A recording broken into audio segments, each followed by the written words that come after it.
NEET 2024 में selection नहीं हुआ है एंड आप अभी बहुत ज़्यादा डिमोटिवेट फील कर रहे हो, तो मेरी ये 2 लाइन ज़रूर याद रखना। If you can dream it, you can do it.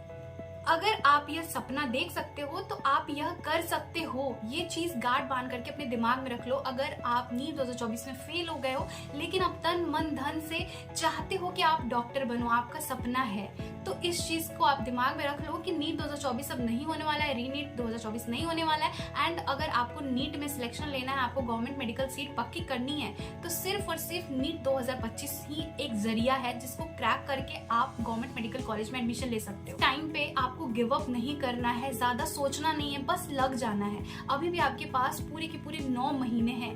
9 महीने में आप बहुत कुछ कर सकते हो। आपने जो भी कमी इस बार कर दी, आप अपने पेपर को उठाओ नीट 2024 के एंड देखो कि आपने क्या क्या गलतियां करी है, कहाँ कहाँ आपसे गलतियां हुई हैं, कहाँ कहाँ कमी रह गई है, उस पर काम करना है आपको। तो यही स्ट्रैटेजी आपको फॉलो करनी है कि मुझे अपने वीक एरियाज पे काम करने हैं एंड इस 9 महीने में इतना घिस के मेहनत करना है ना, इतना मेहनत करना है जितना आज तक मैंने नहीं किया था। ठीक है, अपने आप से एक संकल्प कर लो, अपने आप पे एक मतलब पूरा एकदम विश्वास बना लो कि नहीं, मेरा सिलेक्शन तो इस बार होके ही रहेगा। जो भी गलती हुई है उस पर काम करने के लिए मैं रेडी हूँ। ठीक है, तो मैं अभी आपको 9 महीने का पूरा मंथ वाइज स्टडी प्लान दे रही हूँ। इसको अच्छे से देख लो, अच्छे से समझ लो एंड मैं ये नहीं बोलूंगी डिट्टो यही फॉलो करो, लेकिन कुछ इसी तरीके की आपको स्ट्रैटेजी बना के पूरे प्लानिंग के तहत चलना पड़ेगा। रैंडमली कुछ भी करने जाओगे नहीं होने वाला है, क्योंकि कंपटीशन बहुत ज्यादा बढ़ गया है। आपको भी पता है कि मतलब 650 के नीचे तो आप सोच ही नहीं सकते कि आपको मेडिकल कॉलेज मिलेगा। तो अपना टारगेट ना जो भी कट ऑफ है उससे थोड़ा ऊपर ही रखो, क्योंकि हमें नहीं पता कि अगले साल क्या होगा।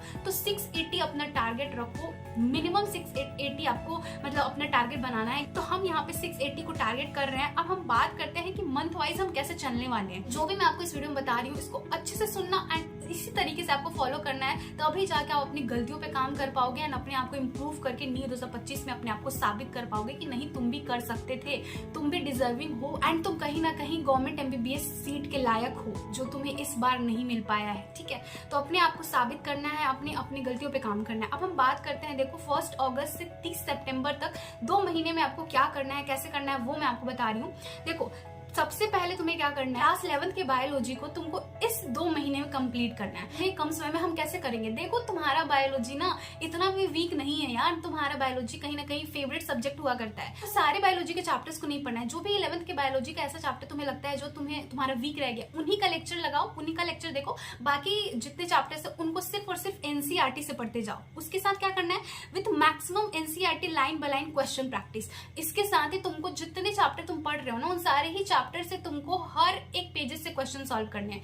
एंड किस तरीके क्वेश्चन सॉल्व करने हैं, तो देखो आजकल क्या ट्रेंड में है, AR क्वेश्चन मतलब असर्शन रीजन स्टेटमेंट वाले, मैचिंग सीक्वेंसिंग, प्रीवियस ईयर के क्वेश्चन, साथ ही में डायग्राम बेस्ड क्वेश्चन। तो इस तरीके के क्वेश्चन तुमको लगाने हैं फिजिक्स, केमिस्ट्री, बायोलॉजी तीनों में, तभी जाके तुम अपने आप को इंप्रूव कर पाओगे एंड कहीं ना कहीं तुम हर एक तरीके के क्वेश्चन सॉल्व करके जाओगे तो तुम बहुत कॉन्फिडेंट रहोगे नीट 2025 एग्जाम में। ठीक है, तो तुम बोलोगे कि दीदी इतने तरीके के क्वेश्चंस हमें कहाँ से मिलेंगे, तो ये सारे क्वेश्चंस तुमको मिल जाएंगे। नीट एसेंशियल ऐप पे जाओ, अभी डाउनलोड करो एंड वहां पे तुमको मिलता है NCERT अभ्यास बैच। NCERT अभ्यास बैच में जैसे ही तुम जाओगे वहां पे तुम पेज वाइज मैनर में क्वेश्चन सॉल्व कर सकते हो, ना सिर्फ बायोलॉजी का बल्कि फिजिक्स, केमिस्ट्री का भी।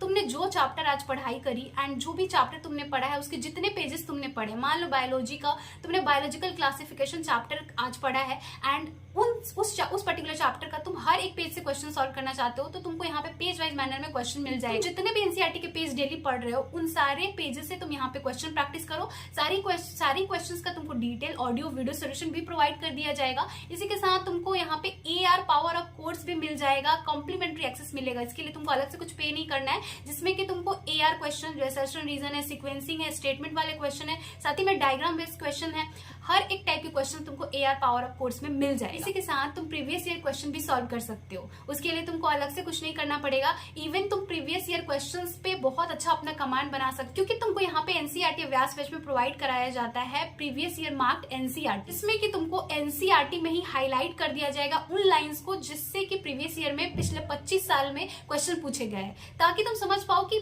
प्रीवियस ईयर में किस तरीके के क्वेश्चन पूछे गए, कहाँ कौन से लाइन से क्वेश्चन पूछे गए, सो दैट कि उन लाइंस पे एंड उस पेज पे अब तुम ज्यादा फोकस कर पाओ। तो वहां पे तुम हाईलाइटेड लाइन पे अगर टैप भी करते हो ना, तो वहां पे तुमको क्वेश्चन पॉप आउट हो जाएगा जो भी प्रीवियस ईयर में पूछा हुआ होगा, एंड उसको सॉल्व कर सकते हो। उसका भी तुमको डिटेल वीडियो सोल्यूशन वहां पे प्रोवाइड कर दिया जाएगा। अगर अभी आप एनसीईआरटी अभ्यास ज्वाइन करते हो तो आपको साथ ही में अभ्यास एसेंशियल का भी एक्सेस मिल जाएगा, जिसमें कि हर चैप्टर से 75 to 100 high yield questions page wise manner में अरेंज किए गए हैं, जिसमें एनसीईआरटी एग्जाम्पल, इन टेक्स्ट, एक्सरसाइज और साथ में एग्जाम्पलर के क्वेश्चंस भी एमसीक्यू फॉर्मेट में आपको मिल जाएगा। एंड साथ ही सारे ही क्वेश्चंस का आपको डिटेल सोल्यूशन भी प्रोवाइड कराया जाएगा। साथ ही में आपको नीट 2019 से नीट 2024 तक के सारे प्रीवियस ईयर के क्वेश्चंस मिल जाएंगे। जो भी मणिपुर में हुआ, गंगानगर वाला हुआ था रिपीटेड, वो सारे क्वेश्चंस भी मिलेंगे विद डिटेल सॉल्यूशन। जो भी प्राइसिंग है तुमको यहाँ पे स्क्रीन पे दिख रहा हो, 3 दिन तक यूज करके देखो यार। अगर तुमको लगता है कि फायदा नहीं मिल रहा है इससे, तो तुमको यहाँ पे रिफंड पॉलिसी भी है, सारा का सारा मनी तुम्हें रिफंड भी मिल जाएगा। एक ईमेल करना है तुमको, डिस्क्रिप्शन बॉक्स में तुमको ईमेल मिल जाएगा, उस पर ईमेल कर देना,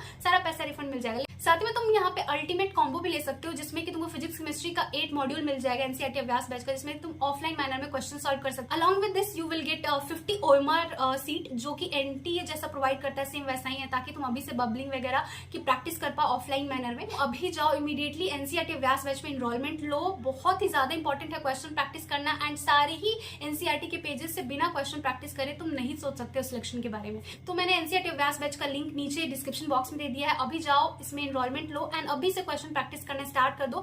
एंड अपने वीक एरियाज पे ज्यादा तुमको फोकस करना है, उससे ज्यादा क्वेश्चन प्रैक्टिस करना है, सो दैट कि तुम्हारा जितना भी वीक एरिया है उस पर तुम बहुत ही मजबूत पकड़ बना पाओ। देखो फिजिक्स में सबसे पहले तुम्हें क्या करना है कि बेसिक टॉपिक्स को बहुत ही स्ट्रॉन्ग बनाना है, क्योंकि इन बेसिक टॉपिक्स पे अगर तुम्हारी पकड़ अच्छी नहीं रहेगी ना, आगे आने वाले न्यूमेरिकल्स को अच्छे से नहीं सॉल्व कर पाओगे, आगे जितने भी चैप्टर्स है उसके। तो इसके लिए तुम्हें डिफरेंशिएशन, इंटीग्रेशन एंड ग्राफ्स वाले पोर्शन को बहुत ही अच्छे से मजबूत बनाना है, जितना हो सके क्वेश्चन प्रैक्टिस करना है इस पे। एंड साथ ही में वेक्टर्स को भी बहुत अच्छे से पढ़ लेना है, ठीक है। इसके बाद तुमको kinematics, laws of motion, work, power, energy and semiconductor, इन सारे चैप्टर्स को अच्छे से लेक्चर लगा लो, इसके सारे ही क्वेश्चन प्रैक्टिस कर लो। इवन जो एनसीईआरटी के जो क्वेश्चंस है, जो एनसीईआरटी के एग्जाम्पलर है या फिर जो इंटेक्स वाले क्वेश्चन है, उनको भी सॉल्व करना है। और एनसीईआरटी के लाइन से भी क्वेश्चन तुमको आ सकता है इस बार भी नीट में, क्योंकि नीट 2024 में आया हुआ है। तो एनसीईआरटी लाइन से क्वेश्चन सॉल्व करने के लिए तुमको एनसीईआरटी अभ्यास बैच में जाना है, वहां पे पेज फिल्टर लगा के जो भी पेज से तुम क्वेश्चन सॉल्व करना चाहते हो वो तुम कर सकते हो। सेम चीज वही फॉलो करना है जो तुमने बायोलॉजी में किया, ठीक है। अब हम बात करते हैं केमिस्ट्री के बारे में। तो केमिस्ट्री में तुमको इस 2 महीने में मोल कॉन्सेप्ट कर लेना है, जो सबसे बेसिक चैप्टर है, पीरियोडिक टेबल एंड जीओसी करना है। मेरे को पता है इतना सब कुछ करने में बहुत टाइम लग जाता है, इसलिए मैंने केमिस्ट्री में ज्यादा चैप्टर तुमको बोला नहीं, ये बस 3 चैप्टर कर लो, ठीक है। इसके बाद हम नेक्स्ट स्लॉट में बात करेंगे कि हम केमिस्ट्री में आगे क्या करने वाले हैं। और सेम चीज तुमको फॉलो करनी है, इस वाले चैप्टर्स को पढ़ने के बाद एनसीईआरटी के लाइन से क्वेश्चन सॉल्व करना है एनसीईआरटी अभ्यास बैच पे जाके, क्योंकि बहुत ज्यादा इंपॉर्टेंट है गाइज। तुम बिना एनसीईआरटी लाइन से क्वेश्चन सॉल्व करे तुम्हारा सिलेक्शन नामुमकिन है। लिख के रख लो, क्वेश्चन प्रैक्टिस करना बहुत ज्यादा इंपॉर्टेंट है, इन डेप्थ क्वेश्चन प्रैक्टिस करना बहुत ज्यादा इंपॉर्टेंट है, ठीक है। अब हम बात करते हैं सेकंड स्लॉट की। तो इसमें ये जो तुम्हारा सेकंड स्लॉट है, ये 1 अक्टूबर से 30 नवंबर तक चलेगा, ये भी पूरे 2 महीने का होगा। इसमें तुमको क्या करना है, बायोलॉजी में कंप्लीट करना है क्लास 12 के पूरे ही चैप्टर को। देखो क्लास 12 में उससे भी ज्यादा चैप्टर तो है नहीं, कुछ चैप्टर तो हट ही गए हैं। अब इसमें भी जो सबसे ज्यादा ध्यान रखने वाले चैप्टर है वो है genetics, biotechnology, human reproduction, human health and disease. ये वाले जितने भी चैप्टर्स है ना, जितने भी यूनिट्स है, इसका तुमको खास अच्छे से पढ़ाई करनी है, क्योंकि इनसे ना बहुत अच्छे क्वेश्चन आने की पॉसिबिलिटी हमेशा से नीट एग्जाम में रहती है। तो इन सारे चैप्टर को एनसीईआरटी से बहुत अच्छे से पढ़ लेना है एंड साथ ही में क्वेश्चन प्रैक्टिस करना है। हिस्ट्री में इस 2 महीने में तुमको इनऑर्गेनिक केमिस्ट्री को कंप्लीट कर लेना है। तुमने पीरियोडिक टेबल पहले ही कर लिया है और बाकी जितने चैप्टर्स बचे वो तुमको इस 2 महीने में कंप्लीट करना है। इसी के साथ ऑर्गेनिक केमिस्ट्री को भी ट्राई करो कि जितना हो पाए ऑर्गेनिक केमिस्ट्री के चैप्टर्स हो जाए तुम्हारे। अगर खुद ना खास्ता अगर बाकी रह भी जाता है, नहीं कंप्लीट कर पाते हो, तो नेक्स्ट स्लॉट में तुम आराम से कर लोगे, उसके लिए घबराने की जरूरत नहीं है। लेकिन अपने तरफ से ट्राई करो कि ज्यादा से ज्यादा तुम चैप्टर्स कंप्लीट कर पाओ। एंड सिर्फ चैप्टर्स ही नहीं कंप्लीट करने यार, इसके अलावा तुमको इंटेक्स के क्वेश्चंस भी सॉल्व करने हैं। एनसीईआरटी के लेक्चर्स तो तुमने लगा ही लिया एंड साथ ही में पीवाईक्यू जरूर सॉल्व कर लेना एंड एनसीईआरटी लाइन से क्वेश्चन जरूर सॉल्व कर लेना, ठीक है। ये तुमको जरूर करना है, केमिस्ट्री में तो करना ही करना है। इसके बिना तुम इनऑर्गेनिक केमिस्ट्री, ऑर्गेनिक केमिस्ट्री में मतलब आगे नहीं बढ़ सकते हो। एनसीईआरटी लाइन से क्वेश्चन सॉल्व करना बहुत ज्यादा इंपॉर्टेंट है। अब हम फिजिक्स में बात कर ले तो फिजिक्स में तुमको इस 2 महीने में rotational motion, gravitation, electrostatics, fluid वाला चैप्टर, साथ ही में थर्मोडायनेमिक्स को कंप्लीट कर लेना है, ठीक है। लेक्चर्स लगा लेने हैं, इसके अलावा एनसीईआरटी से क्वेश्चन सॉल्व कर लेना है एंड जो भी तुमको डीपीपी क्वेश्चन मिलता है वो कर लेना।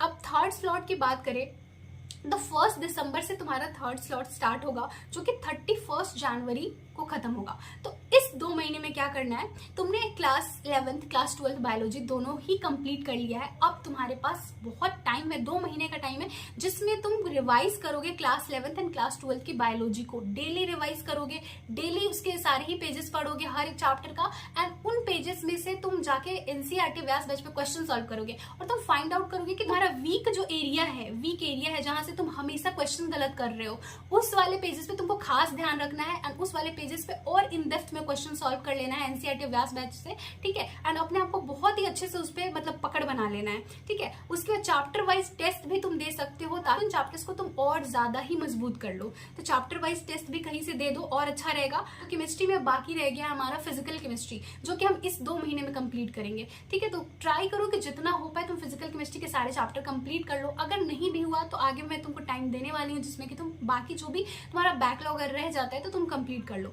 अब हम फिजिक्स की बात कर ले तो kinetic theory of gas, oscillation, wave, current, साथ में current electricity, moving charge, magnetism and electromagnetic wave, ये चैप्टर्स तुमको इस 2 महीने में कंप्लीट करना है। आता है चौथा स्लॉट, जिसमें कि हम 1 फरवरी से हाफ ऑफ द मार्च तक चलेंगे, यानी इस 1.5 महीने में हमको बायोलॉजी को सिर्फ रिवाइज करना है, डेली रिविजन करना है, डेली क्वेश्चन प्रैक्टिस करना है, ठीक है।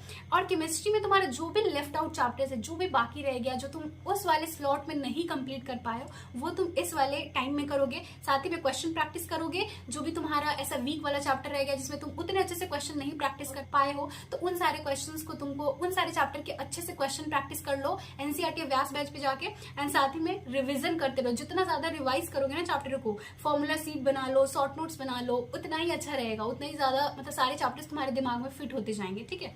अब फिजिक्स में जो चैप्टर बाकी रह गया like magnetism and matter, electromagnetic induction, optics हो गया, एंड मॉडर्न फिजिक्स के जो भी चैप्टर बाकी रह गया, ये सब तुमको इस 1.5 महीने में कर लेने, ठीक है। घबराओ मत। मान लो कि अगर इसमें से कोई भी चैप्टर बाकी भी रह जाता है ना, तो अब आने वाले जो हाफ मार्च है ना, उसमें तुमको वीक चैप्टर्स करने हैं फिजिक्स केमिस्ट्री के, जो तुमको लग रहा है कि लाइक उतने अच्छे से नहीं हुआ है या फिर उस पर मतलब तुम्हारी कमांडिंग अच्छे से नहीं बन पाई है, तो इस इस 15 दिन में तुम उन पे काम करोगे। हो सकता है तुम उनके वीडियो लेक्चर्स देखो, अगर तुमको लगता है कि नहीं वो भी तुम उतने ज्यादा कॉन्फिडेंट नहीं हो उन चैप्टर्स पे, तो क्वेश्चन प्रैक्टिस में कमी लग रही है तो क्वेश्चन प्रैक्टिस और करो उसमें, ठीक है। तो इस वाले टाइम में तुमको फिजिक्स केमिस्ट्री पे खास ध्यान रखना है, जो भी तुमको वीक लगे उस पर काम करो। अब बचा हमारा अप्रैल का पूरा 1 महीना, ठीक है, जिसमें कि तुमको मॉक टेस्ट पे खास ध्यान रखना है। तुमको कोशिश करनी है अपनी तरफ से, तुम डेली एक मॉक टेस्ट जरूर लगाओ। डेली नहीं भी होता है तो एक दिन छोड़ के एक मॉक टेस्ट जरूर लगाओ।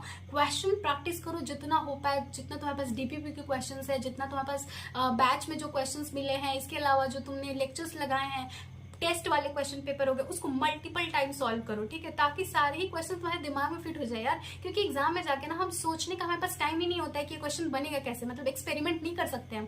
हमारे दिमाग में जो फिट रहता है ना पहले से क्वेश्चन, हम उसी को बना के आ पाते हैं जल्दी से, क्योंकि हमारे लिए 1 मिनट ही टाइम है एक क्वेश्चन पे देने के लिए, तो हम एक्सपेरिमेंट नहीं कर सकते, हम सोच नहीं सकते इतना ज्यादा कि ये बनेगा कैसे, ठीक है। तो जो पहले से अगर हम बना के गए रहेंगे ना, तो उस पर हमको ज्यादा टाइम लगेगा नहीं, क्वेश्चन पढ़ते हमारा पेन अपने आप चलने लगेगा, ठीक है। तो इसलिए बहुत ज्यादा इंपॉर्टेंट है कि तुम ढेर सारा क्वेश्चन प्रैक्टिस करो। इसके अलावा तुमको टेस्ट पे टाइम देना है, रिवीजन पे टाइम देना है, बस यही 2 चीज पे सबसे ज्यादा ध्यान रखना है। तो आई होप कि मैंने तुमको जो भी टारगेट्स दिए हैं या फिर जो भी मैंने स्लॉट्स बताए कि स्लॉट्स में तुम ऐसे से पढ़ोगे तो ज्यादा बेटर रहेगा, तुम उसी तरीके से करो। एंड यहाँ से आइडिया लेके तुम अपना भी कुछ कर सकते हो, लाइक कोई चैप्टर तुम सफल करना चाहते हो ऊपर नीचे, तो तुम वो भी कर सकते हो।